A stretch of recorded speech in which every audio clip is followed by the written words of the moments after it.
வணக்கம் நண்பர்களே, AKS creative கிரியேஷனுக்கு உங்களை அன்போடு வரவேற்கிறேன். இன்றைக்கி நம்ம பார்க்க போகிறது ஒரு கேக் வெரைட்டி தான் பார்க்க போகிறோம். இந்த கேக் செய்கிறதுக்கு பார்த்தீங்கன்னா ஒரு 4 முட்டை எடுத்திருக்கேன். அந்த 4 முட்டையும் உடச்சி இந்த பாத்திரத்தில் வந்து உள்ளே சேர்த்துடலாம். ஆல்ரெடி நம்ம சேனலில் பார்த்தீங்கன்னா கேக் ரெசிபி வந்து நான் போட்டிருக்கேன். அதுக்கான லிங்க் வந்து டிஸ்கிரிப்ஷன் பாக்ஸில் தரேன்.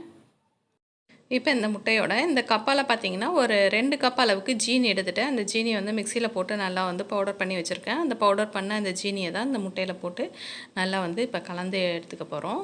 இப்போ இதில் வந்து நான் சேர்க்க போகிறது பார்த்தீங்கன்னா ஆரஞ்சு தோல் இருக்குது பார்த்தீங்களா, அந்த தோலை வந்து கொஞ்சமாக கேரட் துருவுற கட்டையில் வச்சு இது போல் துருவி எடுத்துருக்கேன். அந்த துருவின ஆரஞ்சு தோலையும் அதோட கொஞ்சமாக ஆரஞ்சு ஜூஸையும் இதோட வந்து சேர்த்துட்டு நல்லா கலந்து விட்டுடுங்க. இப்போ இது கூட பார்த்தீங்கன்னா 2 ஸ்பூன் அளவுக்கு பேக்கிங் பவுடரும் ஒரு ஸ்பூன் அளவுக்கு பேக்கிங் சோடா, அதோட டேஸ்ட்டுக்கு பார்த்தீங்கன்னா ஒரு 1/4 ஸ்பூன் அளவுக்கு உப்பு சேர்த்துட்டு இதையும் வந்து நல்லா வந்து இந்த பேட்டரோட நல்லா கலந்து எடுத்துடலாம். இதோட ஒரு பிஞ்ச் அளவுக்கு ஃபுட் கலர் வந்து சேர்த்துருக்கேன். இது வந்து ஆப்ஷனல் தான், இது வேணான்னா விட்டுடலாம். இதோட 2 கப் அளவுக்கு மைதா மாவு சேர்த்துட்டு இதோட பார்த்திங்கன்னா கொஞ்சமாக, அதாவது ஒரு ஸ்பூன் அளவுக்கு வெனிலா எசன்ஸ் சேர்த்துட்டு இது எல்லாத்தையும் நல்லா கலந்துடலாம்.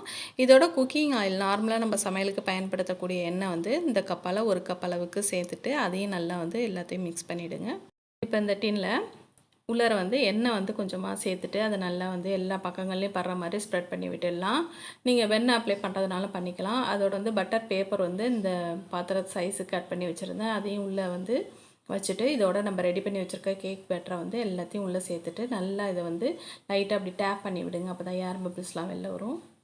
இப்போ குக்கரில் தான் நம்ம வேக வைக்க போகிறோம். குக்கரில் வந்து அடியில் வந்து மணல் போட்டிருக்கேன் நான். மணல் இல்லாதவங்க தூள் உப்பு இருந்ததுன்னா அதை வந்து நல்லா ஃபுல்லாக ஸ்ப்ரெட் பண்ணி விட்டுட்டு இது போல் ஒரு ஸ்டாண்ட் வந்து உள்ளார வச்சுருங்க குக்கர் உள்ள.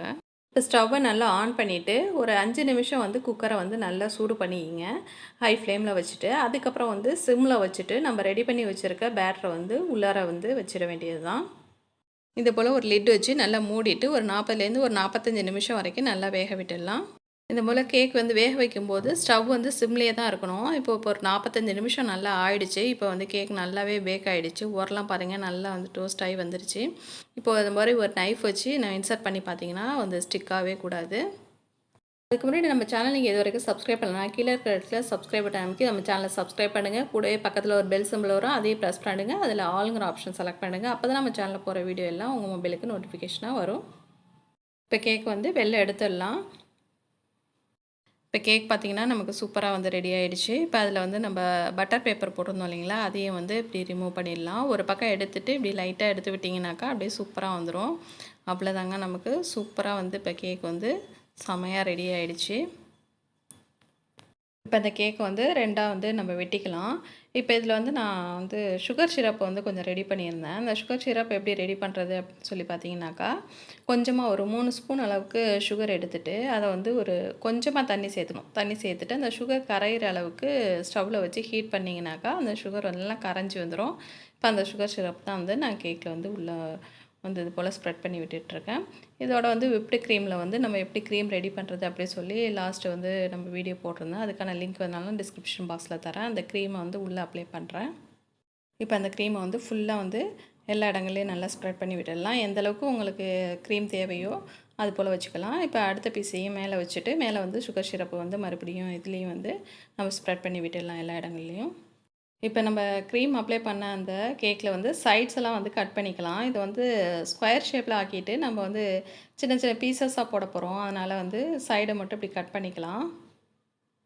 இப்போ பார்த்திங்கன்னா ஸ்கொயர் ஷேப்பில் வந்து நல்லா கட் பண்ணியாச்சு. நம்ம கட் பண்ணி எடுத்த பீசஸையும் இது போல் டெக்கரேட் பண்ணி வச்சோம்னாக்கா கண்டிப்பாக வந்து சாப்பிட்ருவாங்க, யாரும் வேஸ்ட் பண்ண மாட்டாங்க. இப்போ கேக்கோட மேல் பகுதியிலையும் வந்து க்ரீம் வந்து நம்ம அப்ளை பண்ணிவிட்டு அதை நல்லா ஸ்ப்ரெட் பண்ணிக்கலாம். இப்போ எல்லா க்ரீமையும் அதில் வந்து அழகாக வந்து இப்படி ஓரளவு சமன்படுத்தி நம்ம கொண்டு வந்துக்கலாம். அப்போ தான் வந்து பார்க்குறதுக்கு அழகாக இருக்கும் இல்லைங்களா. கொஞ்சம் எக்ஸஸாக வரக்கூடிய அந்த க்ரீமையும் வந்து இப்படி சைட்ஸ்லலாம் நம்ம ஸ்ப்ரெட் பண்ணி விட்டுட்டோம்னாக்கா ஓரளவு மேலே வந்து பார்த்திங்கன்னா பார்க்குறதுக்கு ஒரு ஈவனாக இருக்கிற மாதிரி நமக்கு தெரியும். அது போல் நம்ம சரி பண்ணி எடுத்துக்கலாம். அதே க்ரீமில் கொஞ்சமாக வந்து ஃபுட் கலர் ஆட் பண்ணிவிட்டு அதையும் வந்து அப்ளை பண்ணியிருக்கேன். இப்போ வந்து நம்ம கேக் ரெடி ஆகிடுச்சு. நம்ம பீஸ் போட்டுக்க வேண்டியதான் தேவைப்பட்ட சைஸுக்கு. உங்களுக்கு வேறு ஏதாச்சும் கேக் ரெசிபி வேணும், அதாவது கோதுமை மாவில் எப்படி கேக் பண்ணுறது, கேழ்வரகு மாவு வச்சு கேக் பண்ணுறது, அந்த ரெசிபிலாம் ஆல்ரெடி நம்ம சேனலில் வந்து போஸ்ட் பண்ணியிருக்கேன். நீங்கள் கேக் ரெசிபி அப்படிங்கிற ஹெட்டிங்கில் வந்து ப்ளேலிஸ்ட்டில் செக் பண்ணி பாருங்கள். இப்போ பார்த்திங்கன்னா கேக் நமக்கு சூப்பராக ரெடி ஆகிடுச்சு. அப்படியே பீசஸாக வந்து இப்படி அழகாக நவுத்திட்டு இது மேலே வந்து இப்படி டெக்கரேட் பண்ணிடலாம். வீடியோ பிடிச்சிருந்தா மறக்காமல் லைக் பண்ணுங்கள், ஃப்ரெண்ட்ஸோட ஷேர் பண்ணுங்கள், முக்கியமாக கமெண்ட் பண்ணுங்கள். வேறு ஒரு இன்ட்ரெஸ்டிங்கான வீடியோட உங்களை மீண்டும் சந்திக்கிறேன்.